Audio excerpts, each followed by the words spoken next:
Hello and welcome to Life Matters, where we interview guests who protect human life from conception to natural death.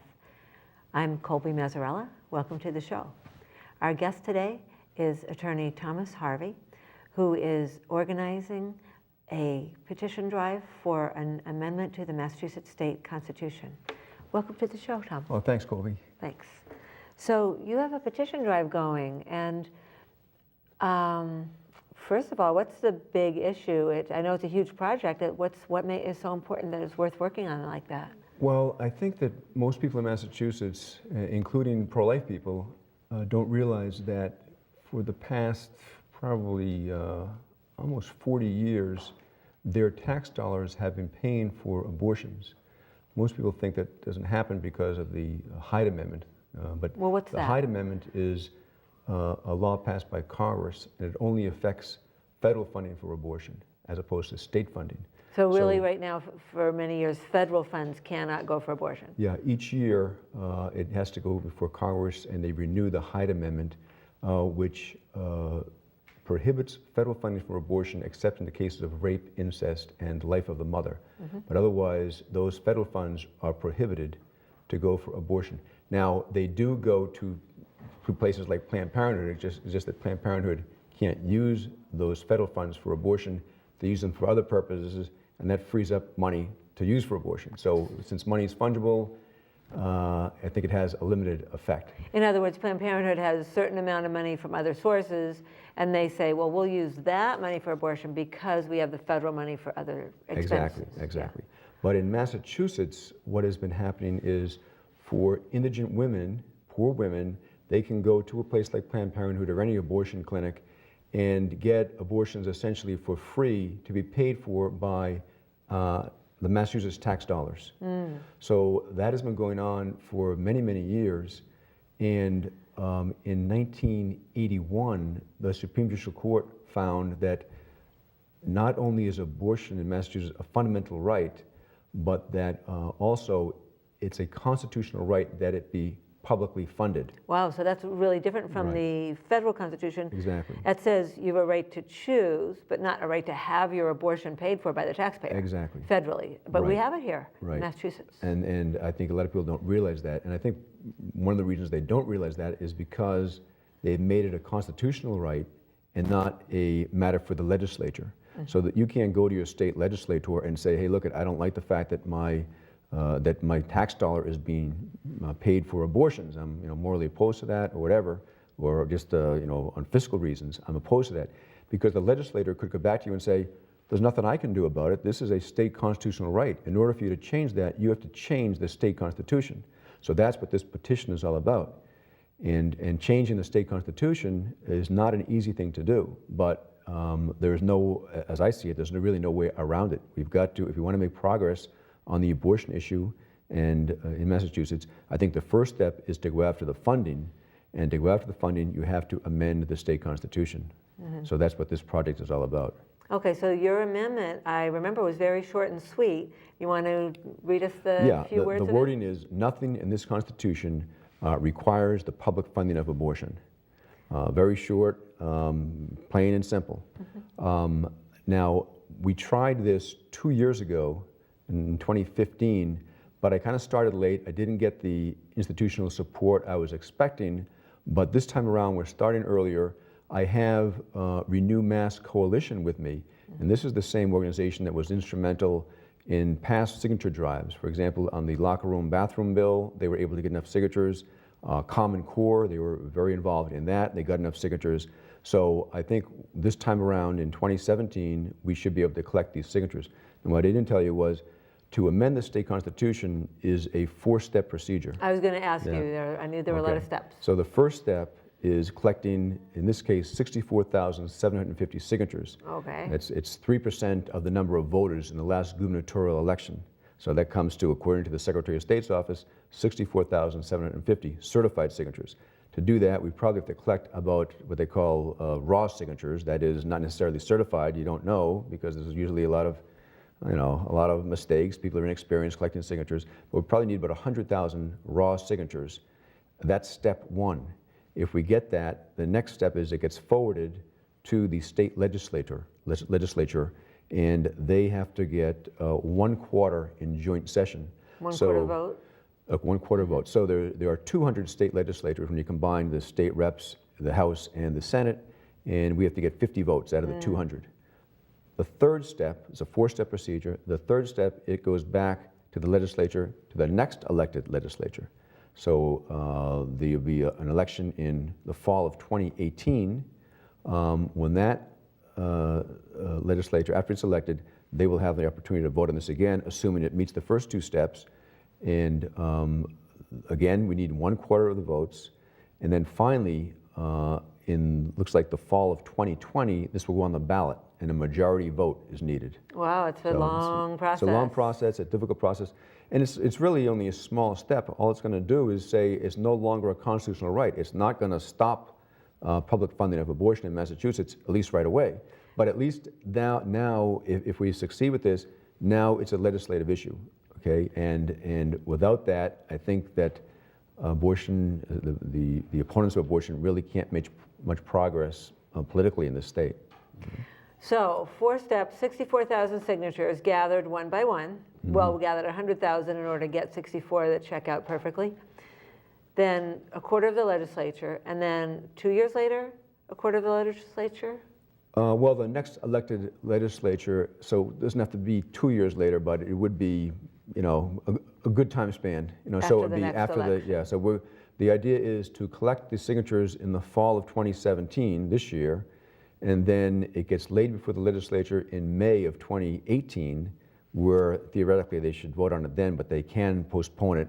But that a legislature that is elected in 2016 must vote on it prior to their termination when the next group gets elected. Right. So the next group will get elected in the fall of 2018, and let's see, the 2016 legislature ends their session in January of 2019, and the new legislature then votes on this, and it's supposed to go, as far as I can recall, to the fall of 2020. It goes. This is all under the state constitution, and this is called the initiative petition to amend the constitution, and it would go actually to the next statewide election, which, unless there's a special election, which is always possible, it will go on the fall of 2020. Now, it could be a special election, for example, if a state senator, rather a U.S. senator, should resign. Well, they may have to hold a special election that would be statewide, but most likely it would be the fall of 2020. So I know that we've all seen the initiative, well, we've seen ballot questions on when we vote, if we vote, and not realizing there was such a huge project to get them onto the ballot. How do those questions get on the ballot? So first it's called an initiative petition, meaning citizens take the initiative. Citizens can just decide what they want in our Constitution and see if they can get enough support. Correct. So this is a procedure that sort of it's got to be a groundswell of support, and if you don't get the support, then it's going to die. At each level, it's got to pass each step. So if we don't get the signatures, it's over. If you do get the signatures, the other thing is, there could be a legal challenge. So for example, last time around, this Common Core, they went out and got the signatures, and then there was a legal challenge, and the Supreme Judicial Court threw it out. So I think, though, the wording of that was pretty long, and I think one of the issues was whether it was addressing 2 different issues, which the Constitution doesn't allow. The wording of this one is so simple, it's certainly not 2 different issues. So again, it's nothing in this Constitution requires the public funding of abortion. Very short, very simple, plain. Now, last time around, Planned Parenthood did challenge it, and probably would have sued had I gotten the signatures. But their challenge, they don't sue me or the people running this. They would sue the Attorney General's office because for letting you have it. Exactly. The wording must be approved by the Attorney General's office, and last time the wording was approved. So the sole decision is this in compliance with the state constitution, what the requirements are. There are certain areas, for example, like judicial districts. They can't overturn what a judge has decided or what the legislators decide as far as judicial districts. So we don't have anything like that Nothing in like that your here. project now. No. It Good. should be pretty simple. Yeah, I guess the Constitution of Massachusetts was written to allow citizens to do things on their own, Massachusetts being the revolutionary, democracy idea that people could just have an amendment, but they have to prove there's so many people on board. Right. Right. So I actually, not every state has that. I guess California has an enormous number of ballot questions. Yeah, I mean, I think it's correct if you're going to change the state constitution, it should be difficult. So I have no gripe there. I mean, it's unfortunate that the Supreme Judicial Court came down with this ruling. The word abortion is not in the Constitution, yet somehow back in 1981, it found that they called it abortion being a fundamental right, and it's broader than the right under the U.S. Constitution. And not only that, but the Constitution requires the public funding of abortion. So, a fundamental right to have your abortion paid by the taxpayer. Right. And For indigent women. That might be the only state that has it. Right? I'm not sure of that. I think there are some others. Well, there's some other states certainly that under their state constitution they have abortion, but I don't know about the funding. It's a good point. The funding, yeah. So sort of the funding is one step beyond. Yeah, it's just another level. Take it to a higher level. Right. So what are some issues involved with having state funding of abortion? What changes in society when the state is funding the abortions? Well, I'm not sure. I think that in this case, I think it's disproportionate. The minority population is affected. Certainly, I think that statistics will bear out that there are a higher percentage of minority babies, unborn babies, that are being destroyed under the present policy. So I certainly would hope everybody be against that. One thing I wanted to mention was we're going to need a large number of volunteers this fall. This is a massive project trying to collect basically 100,000 signatures, and our goal is to get 1,000 volunteers. People can sign up as a volunteer if they go to this website, www.stoptaxpayerabortion.org. And StopTaxpayerAbortion.org. There's a sign-up sheet there and you'll link to Renew Mass Coalition, and they will tell you where to go. That'll be the signature collection period is about 2 months, and it's from mid-September to mid-November in the fall of 2017. So this coming fall, for 2 months, people will be gathering signatures. Correct. Okay, interesting. Yeah, you wonder about if there's some motive for saying that the state will pay for abortion for a poor woman. There'll be less poor children, fewer poor children, and saves money. I'm sure the state could look at it as an investment. If we invest a few $100s in aborting the poor child, we won't have to pay for programs later, save on all kinds of much more. They would think it's a moneymaker. Right. It's an investment, I guess.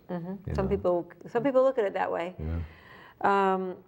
So I know that the issue would be in the legislature. Now, Massachusetts is a pretty liberal state. Right. How does it work then? You have considered a pro-life issue, but really all it says is the Constitution doesn't require abortions to be funded. Well, I mean, I'm hoping that not only the people in the legislature that are pro-life, but also are fiscally responsible will also, vote with us.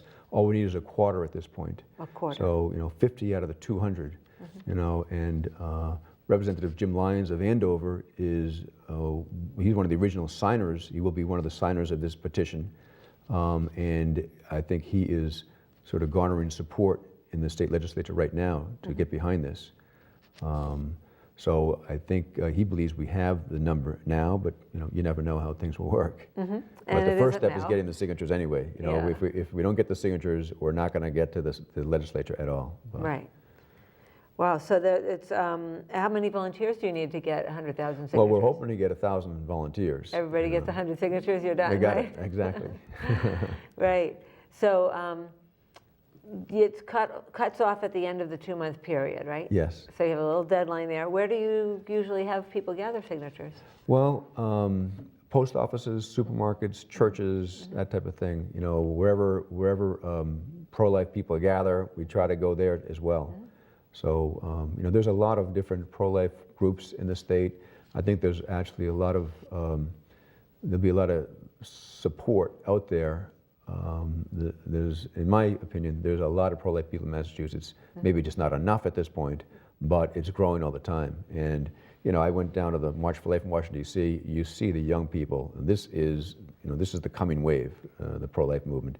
And 10 years ago, it was the same thing. There were so many young people. Well, they're now voting, you know, Right. so, and that's going to be continuing. You know, so around the country, they're much more advanced as far as getting state legislation passed, you know, limiting abortion. So we have to be ready here. You know, we've got to start dismantling all the rights that have been built up over the years, all these Just protections. manufacturing new rights Yeah. that didn't exist for 200 years. Right, right. Judge says, oh, here's a right I find. Right. I mean, it's sort of what they call judicial legislation. You know, the legislature, the people's representatives did not pass this law, yet here it is, and it's in the Constitution, even though it really is not in the Constitution. So we've got to try to sort of dismantle these protections that have been built. And this is, like I say, this is only a small step, but it's a necessary step. Because if Roe versus Wade gets overturned tomorrow, we're in the exact same position here. We'll still have abortions legal, and it'll still be funded by the taxpayer. So we've got to start, you know, making progress here. So if you have funding for the abortion in this state,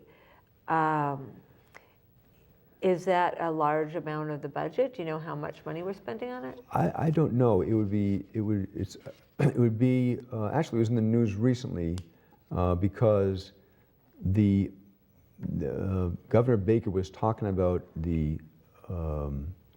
if they defund Planned Parenthood, he said that he would ensure that those funds are covered by the state. Now, that wasn't the exact issue here. We're not talking about directly defunding Planned Parenthood in this Constitution, in this amendment, but it is related because the state funding, it's Medicaid is a joint state federal program, Right. and that's where these indigent